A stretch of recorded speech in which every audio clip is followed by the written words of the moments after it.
Quis, por delicadeza, contar também a minha história, e falei-lhe de um homem que eu conhecera, o qual, numa ocasião em que se banhava nas costas da Irlanda, vira distintamente, a alguns metros do lugar em que se encontrava, um polvo de 6 pés de largura, colhido num rochedo.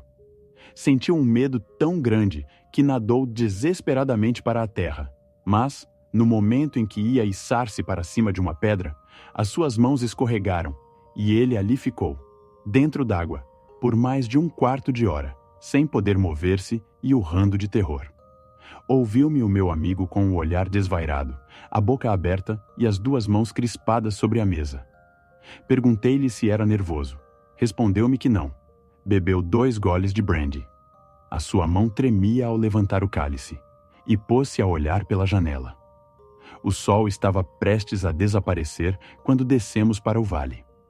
O tal lago era um enorme charco de selvagem aspecto, completamente rodeado de hervaçais com uma forma bastante curiosa. Tinha de comprimento cerca de 150 metros e de largura, no ponto em que estávamos, cerca de 60. A água parecia perfeitamente limpa e, no entanto, era muito pouco transparente, e de tal forma que, salvo junto às margens, não se lhe podia ver o fundo.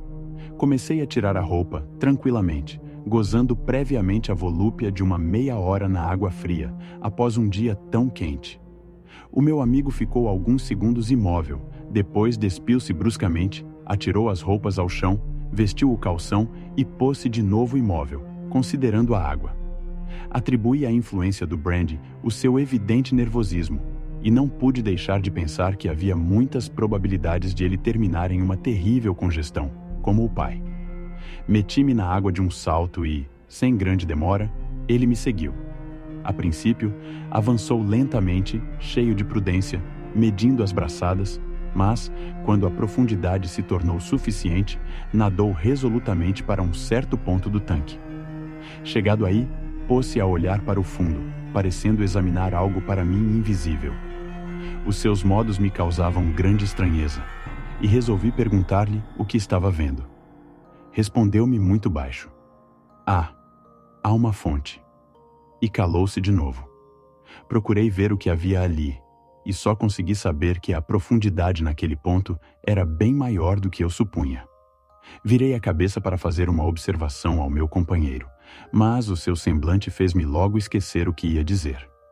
Estava pálido, o que podia explicar-se pela frialdade da água, mas, principalmente, coberto de rugas súbitas, mostrando que uma grave preocupação o torturava. Pôs-se a nadar na minha direção e, quando me atingiu, perguntou: "Não há nada, hein?"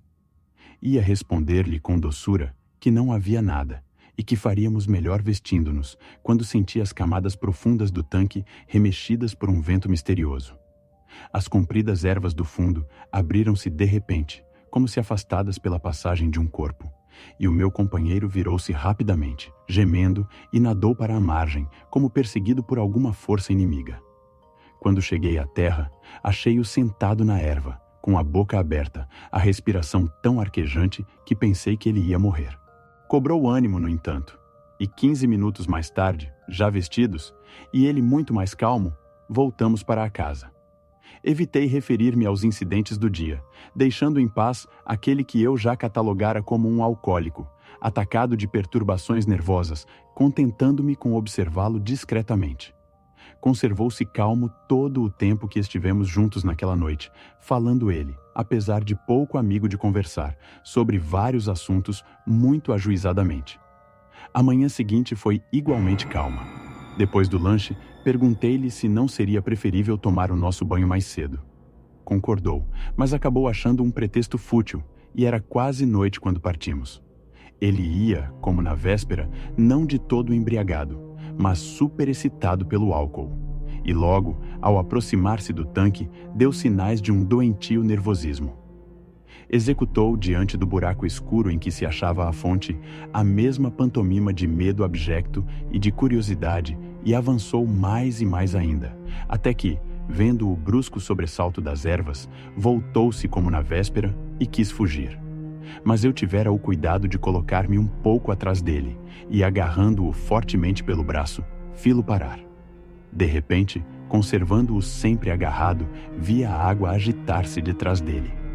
Então, senti distintamente nas minhas pernas o roçar rápido de um corpo comprido, de qualquer coisa que parecia ter surgido das ervas espessas, remexendo as camadas profundas do tanque.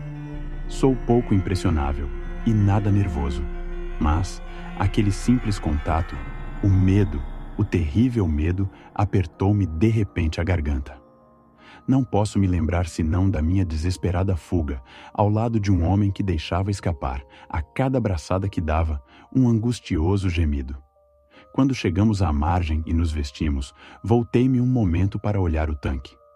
A superfície das águas estava maravilhosamente calma e brilhava sob a luz desfalecente do dia, como uma placa de estanho. Pareceu-me, contudo, ver, na outra extremidade, os inexplicáveis redemoinhos que faziam oscilar as ervas do fundo. Não trocamos nenhuma palavra sobre o que se passou naquela noite, nem no dia seguinte. Mas, quando chegou a hora do banho, recusei-me a acompanhá-lo ao tanque e dei a entender que, visto o estado de seus nervos, ele faria melhor imitando-me. Não quis ouvir-me e partiu. Durante a sua ausência, dominou-me a ideia do enorme ridículo da situação e, deixando-lhe algumas palavras, afivelei a minha valise e retirei-me, sem maiores formalidades. Mês e meio mais tarde, o acaso levou-me a ler um curto fait divers, que dizia que Mr. Silver, de Sherborne, Devon, fora encontrado morto num tanque de sua propriedade. Atribuía-se a morte a um acidente cardíaco. A minha versão era um pouco diferente, mas não me pareceu conveniente externá-la naquela ocasião, pela simples razão de que não me acreditariam, assim como não me acreditareis agora. O Medo, conto clássico de terror.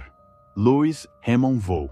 Segundo a frase de um personagem de Kipling, o naturalista Hans Breymann, contar-vos uma história em que não acreditareis. Diz respeito a um homem que viveu muito tranquilamente das suas rendas, foi considerado a vida inteira como um ente perfeitamente normal e bem equilibrado. Gozou, até o fim, da estima dos seus semelhantes e do respeito dos seus fornecedores, e morreu de uma maneira estranha. Conheci-o em Hastings, cidade que emprestou o nome a uma batalha célebre, Praia Elegante, que é, mais ou menos, de todos os lugares que eu conheço, aquele que o homem mais cientificamente desfigurou o mar. Essa praia é um ponto sem igual para fumar um charuto, ouvindo o murmúrio das ondas domesticadas e os acordes de uma orquestra húngara. Mas, para as pessoas que adoram a água em liberdade e os recantos em que dominam os rochedos tranquilos, isto não serve. Aquilo não servia, evidentemente, para um homem de elegante aparência que eu encontrava todos os dias naquela praia boulevard. E foi, provavelmente, o que nos atraiu um ao outro.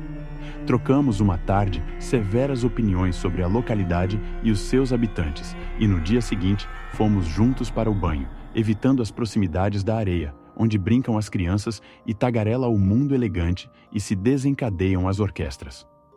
O meu companheiro nadava com perfeição. Não era o estilo impecável, nem o pontapé formidável de certos nadadores, mas o nado de um homem habituado às ondas e que se sente à vontade dentro d'água. Desde então, fomos sempre juntos ao banho. Ele não era conversador e eu não me mostrava muito curioso, de modo que se passaram várias semanas sem que nenhum de nós procurasse nada saber do outro, a não ser aquilo que ele espontaneamente contava. Certa manhã, comunicou-me que partia à noite e, com alguma surpresa minha, ajuntou que morava numa propriedade de Devon e que teria grande satisfação em ver-me se eu achasse tempo para ir passar alguns dias com ele. Fez-me ver a delícia dos cachimbos, fumados deitados sobre a erva, e de um lago situado na sua floresta, digno de receber banhistas exigentes. Aceitei o convite e dirigi-me para lá um mês mais tarde. Vivia numa casa absolutamente vulgar, de tijolo e argamassa, assentada no flanco de uma colina.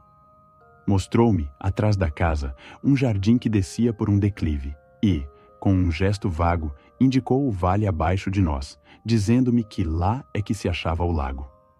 Propus um banho imediato, mas ele respondeu-me, embaraçado, que era melhor esperar a tardinha e que, além disso, estávamos na hora do chá. Entramos.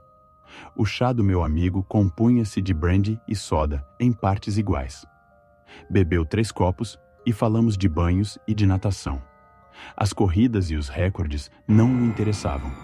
Contou-me, com um ar pensativo, que todos os homens da sua família adoravam a água.